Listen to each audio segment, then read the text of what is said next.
नमस्कार, आदाब, सत श्री अकाल। मैं हूं आपका दोस्त अखिलेश और आप देख रहे हैं अनकही बात अखिलेश के साथ। और आज जिस शख्सियत से हम आपको रूबरू कराने जा रहे हैं वो है बिलासपुर शहर की सीएसपी स्नेहिल साहू जी।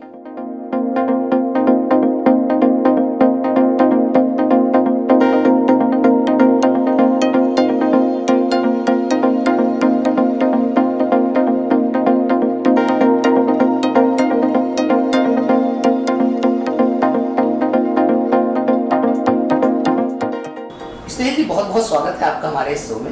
बहुत बहुत धन्यवाद कि आपने मुझे इस लायक समझा कि मैं आपके शो में आ पाई। स्नेहिल जी, आप ये बताएंगे कि एक सोफिस्टिकेटेड गर्ल से एक पुलिस ऑफिसर तक का सफर कैसा रहा आपका? एक चार्मिंग गर्ल थी आप और आज एक हार्ड पुलिस ऑफिसर हैं, तो कैसा रहा आपका सफर और ये कैसे बनी आप? बहुत अच्छा सफ़र था। एक्सपेक्टेड मैं कहूँगी कि बहुत ज़्यादा तो नहीं था, बट हाँ, जैसे ही सिलेक्शन हुआ तो माइंड मेकअप हो गया कि हाँ, मुझे एक डीएसपी बनना है और डीएसपी की तरह काम करना भी है। और फिर जो हमारी ट्रेनिंग होती है वहाँ पे हमारी ग्रूमिंग ही ऐसी होती है कि हम एक अच्छे ऑफिसर बन जाते हैं। एक हार्ड ऑफिसर, एक पुलिस ऑफिसर कैसे होते हैं, ये हमें ट्रेनिंग में ही सिखाया जाता है। इसलिए आज जो भी मैं हूँ, मेरे जो सीनियर्स हैं और जिन्होंने मुझे ट्रेनिंग दी, उनकी वजह से मैं हूँ आज, और मैं आपके सामने हूँ जैसी भी हूँ। तो बचपन से ही सपना था पुलिस ऑफिसर बनने का या फिर सिविल सर्विसेज की तैयारी करते हुए सीएसपी की पोस्ट मिली और फिर बोले नहीं, कर लेना चाहिए? वैसे कहूँ मैं तो मैं बचपन में, मेरे फादर जो हैं वो पीडब्ल्यूडी में हैं, तो हम रहते थे सिविल लाइंस में।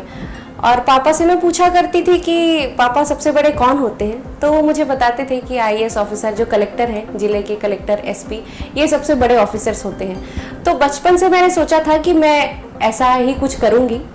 और बीच में कहीं ये हुआ था कि मुझे डॉक्टर भी बनना है, डॉक्टर बनने के बाद इधर आऊँगी, बट फिर मैंने इंजीनियरिंग लाइन चूज़ किया और फाइनली मैंने सिविल सर्विसेज की तैयारी की और मैं यहाँ तक पहुँची। फैमिली बैकग्राउंड के बारे में थोड़ा बताएंगे?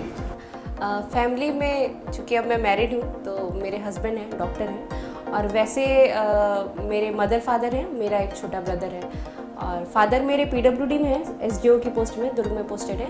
मदर मेरी हाउसवाइफ है और ब्रदर मेरा एयरक्राफ्ट इंजीनियर है, एयरक्राफ्ट डिज़ाइनर है। वो रॉल्स रॉयस में प्रेजेंटली पोस्टेड है, यूके लंदन में। एक महिला पुलिस ऑफिसर होने के लिए कितनी समस्याओं का सामना करना पड़ता होगा? बहुत चैलेंजिंग जॉब है आपकी, तो कैसे फेस करते हैं आप इन चैलेंजेस को? पुलिस ऑफिसर तो मैं हूँ, क्योंकि जो एक पुलिस ऑफिसर होता है उसमें मेल या फीमेल ऐसा नहीं होता। आप एक ऑफिसर हैं और आपको ऑफिसर की तरह ट्रीट करना पड़ता है। ऑल्दो क्योंकि एक फ़ीमेल ऑफिसर हूँ तो घर की कुछ रिस्पॉन्सिबिलिटीज़ होती हैं, बट सब मैनेजेबल है, क्योंकि मैं और मेरे हस्बैंड रहते हैं। हस्बैंड भी वर्किंग है और समझते हैं। पेरेंट्स ने भी शुरू से ऐसा ही ट्रीट किया कि आपको हर चीज़ इक्वली देखना है, हर जगह फोकस इक्वली करना है। तो थोड़े बहुत चैलेंजेस होते हैं क्योंकि फीमेल ऑफिसर हैं, बट एक ऑफिसर, अच्छा ऑफिसर वही होता है जो सारे चैलेंजेस को फेस कर ले और एक अच्छा ऑफिसर बने। तो एज सच जो भी आते हैं चैलेंजेस, वो हम फेस करते हैं और उस पर खरा उतरते हैं। हस्बैंड का कितना सपोर्ट मिलता है? हस्बैंड का पूरा सपोर्ट रहता है।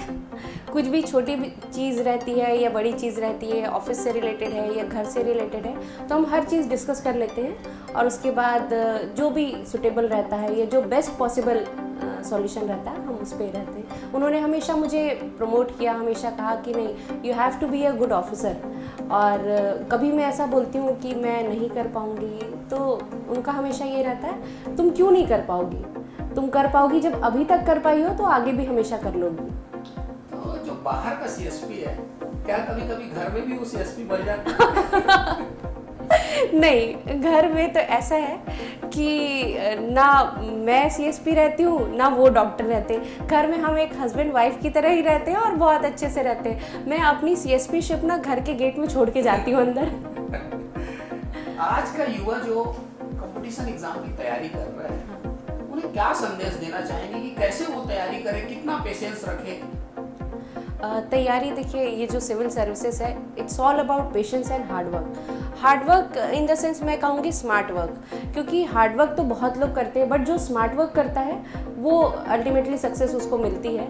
तो मैं यही कहूँगी कंसिस्टेंसी, आप जो पढ़ाई करते हैं आप बिल्कुल पढ़ाई करते रहिए, और ये नहीं कि आज कर रहे हैं 2 दिन बाद नहीं कर रहे हैं, या एक दिन 10 घंटे कर रहे हैं और दूसरे दिन बिल्कुल नहीं कर रहे हैं। आप जो पहले दिन पढ़ रहे हैं उसे दूसरे दिन रिवाइज करना बहुत ज़रूरी है।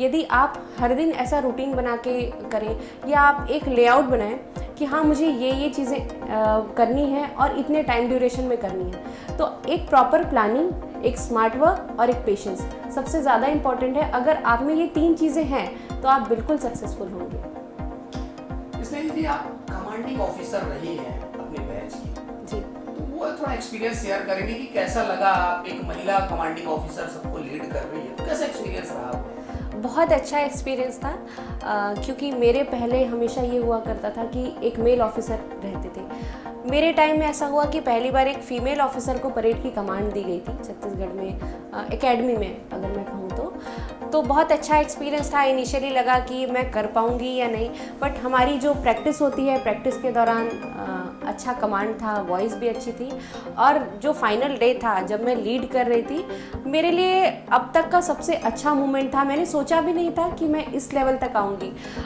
जैसा आपने कहा कि एक अलग सी थी मैं, ठीक है, ट्रेनिंग के पहले थी, ट्रेनिंग के दौरान इतनी ग्रूमिंग हो गई थी मेरी, और फाइनली जो ट्रेनिंग जब हमारी ख़त्म हुई, हमारी पासिंग आउट परेड होती है, पीओपी होती है, जिसमें सीएम सर या गवर्नर साहब ऐसे आते हैं और उनको हमें परेड लीड करके कमांड करके बताना होता है, और हम ओथ लेते हैं, उनके द्वारा हमें ओथ दिलवाया जाता है सर्विस में आने के लिए। तो वो एक बहुत अच्छा मोमेंट था मेरे लिए, मेरे घर वालों के लिए बहुत ही अच्छा, और ये मैं कभी नहीं भूल पाऊंगी।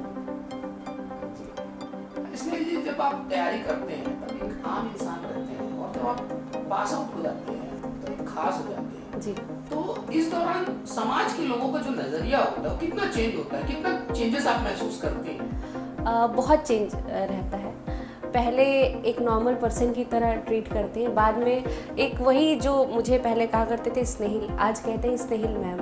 तो वो जो मैम जो जुड़ जाता है बाद में मैडम और एक ऑफिसर, हर किसी के लिए ये गर्व की बात होती है, मेरे लिए भी, साथ ही साथ मेरे पेरेंट्स के लिए भी, कि जब एक बड़े से बड़ा और एक छोटे से छोटा ऑफिसर जो होता है, या जो व्यक्ति होते हैं, समाज के प्रतिष्ठित लोग होते हैं, वो जब आपका सम्मान करते हैं, इस दौरान जब आपका सिलेक्शन होता है तो आपको सामाजिक रूप से या किसी अन्य तरीके से हमेशा सम्मान किया जाता है, और वो सम्मान जो है सबसे गर्व की बात होती है। तो एक आम से खास का सफ़र बहुत अलग रहता है, और लोगों का नज़रिया भी बदल जाता है, साथ ही साथ एक्सपेक्टेशंस भी रहती है।